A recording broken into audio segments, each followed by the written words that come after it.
NTV time, जनता की बात जनता के साथ। दिन दहाड़ी किडनैपिंग पर ताबड़तोड़ एक्शन, पुलिस जवानों ने चंद घंटों में दबोचे आरोपी। सरवटी बस स्टैंड पर बस टाइमिंग और सवारी बैठाने को लेकर शुरू हुआ विवाद हिंसक हो गया। पास संचालन को लेकर झगड़ा इतना बड़ा कि आकाश सिलावत का अपहरण कर लिया गया। पुलिस ने त्वरित कार्रवाई करते हुए सीसीटीवी और तकनीकी साक्ष्यों के आधार पर मुख्य आरोपी समेत 3 लोगों को गिरफ्तार किया। सरवटी बस स्टैंड पर मामूली विवाद ने देखते ही देखते खतरनाक रूप ले लिया। बस टाइमिंग और सवारी बैठाने को लेकर शुरू हुआ झगड़ा इतना बड़ा कि मामला अपहरण और मारपीट तक पहुंचा, जिससे इलाके में सनसनी फैल गई। जानकारी के अनुसार पास संचालन और सवारी बैठाने को लेकर 2 गुट आमने सामने आ गए। विवाद इतना उग्र हुआ कि आकाश सिलावट को 3 आरोपियों ने जबरन पकड़कर कार में बैठाया और मौके से फरार हो गए। घटना की सूचना मिलते ही पुलिस हरकत में आई और बिना समय गंवाए कार्रवाई शुरू कर दी।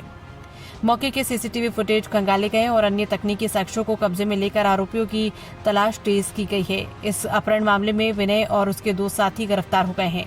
दोनों आरोपियों ने आकाश सोनकर का अपहरण किया था। इस पर पूरे मामले में हेड कांस्टेबल जयवीर और लोकेश गाते की अहम भूमिका रही। पुलिस की सटीक और तेज कार्रवाई के चलते मुख्य आरोपी सनी समेत अन्य आरोपियों को गिरफ्तार कर लिया गया है। वारदात में इस्तेमाल वाहन को भी जब्त कर लिया गया है।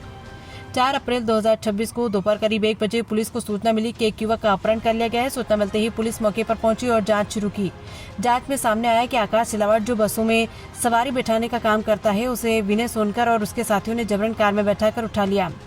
स्थानीय लोगों से पूछताछ और आसपास के लगे सीसीटीवी फुटेज खंगालने पर साफ दिखा कि तीनों आरोपी युवक को जबरन ले जा रहे हैं। शुरुआती जांच में ये भी सामने आया कि बस में सवारी बैठाने को लेकर विवाद के बाद इस वारदात को अंजाम दिया गया। मामले की गंभीरता को देखते हुए थाना छोटी ग्वालटोली में BANSS की विभिन्न धाराओं के तहत केस दर्ज कर तुरंत विशेष टीम गठित की गई। टीम को hotel, bus stand, railway station और संभावित ठिकानों पर दबिश देने भेजा गया।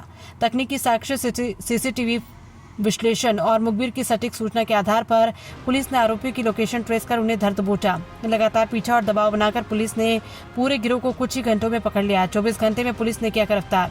पुलिस ने सनसनीखेज अपहरण कांड में 3 आरोपियों को गिरफ्तार किया। विनय उर्फ मुख्य आरोपी 32 साल निवासी भवरकुआ, सनी उर्फ मनप्रीत उम्र 32 साल निवासी भोलाराम उस्ताद मार्ग, निखिल परमार 26 साल निवासी पीपलिया राव। 7 मार्च 2019 की वो रात शायद ये 4 पुलिसकर्मी सहित होटल में फंसे हुए 23 लोग कभी नहीं भूल पाएंगे, जब इन 4 जवानों ने अपनी जान की परवाह न करते हुए सभी को मौत के मुंह से बाहर निकाला। दहशत के वो 3 घंटे चारों पुलिसकर्मियों ने किस तरह से अपनी और अपने परिवार की परवाह न करते हुए दूसरे के परिवारों को बचाया था। इस पूरे हादसे में अपनी बहादुरी दिखाते हुए उत्कृष्ट कार्य करने वाले आरक्षक लोकेश गाते। इंदौर से आशीष जबखेड़कर की रिपोर्ट। कल दिनांक को सरवटे बस स्टैंड पे एक अपराध की सूचना मिली थी, जिसमें वहां पर बस का संचालन करने वाले 2 गुटों के बीच में एक विवाद हुआ था। उसमें से जो आकाश सिलावट था, उसको 3 लोगों के द्वारा जबरदस्ती पकड़ करके एक गाड़ी में बैठा करके लेकर भी गए थे। तत्काल में घटना को संज्ञान में लिया गया था और आज दिनांक को उक्त घटना में जो लोग शामिल थे, जिसमें से विनय, सनी और निखिल, इन लोगों को गिरफ्तार कर लिया गया है। घटना प्रयुक्त जो वाहन है उसको भी वजह से जब्त कर लिया गया है। जहाँ पे घटना हुई थी वहाँ बहुत सारे डिजिटल एविडेंस भी मिले हुए, बहुत सारे सीसीटीवी कैमरे भी लगे हुए थे। वजह सबूत साक्ष्य बतौर उन वीडियो को भी जब्त कर लिया गया है। शेष अन्य साक्ष्यों की भी पता रसी की जा रही है। प्रकरण को गंभीरता से लेकर के और प्रकरण के सभी आरोपी गिरफ्तार कर लिए गए। कल दिनांक को इनको न्यायालय प्रस्तुत किया जाएगा। कारण क्या था?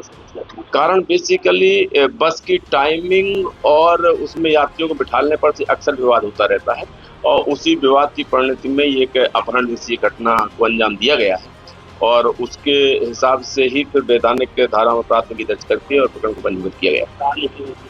ये भंवरकुआं तक ले जाने की बात बताई हुई है जो पीड़ित पक्ष है। बाकी उस पूरे रूट को भी की भी पुष्टि की जा रही है और अन्य कोई जो भी रास्ते में कोई स्वतंत्र साक्षी मिलते हैं तो उनको भी कसन लेकर के सामने डायरी किया जाएगा। जी नहीं, ऐसा कोई नहीं है। एक मिसलेनियस अपराध है जो इसमें एक विनय है और उसके खिलाफ में भंवरकुआं में 2025 में एक मामला मिला हुआ है।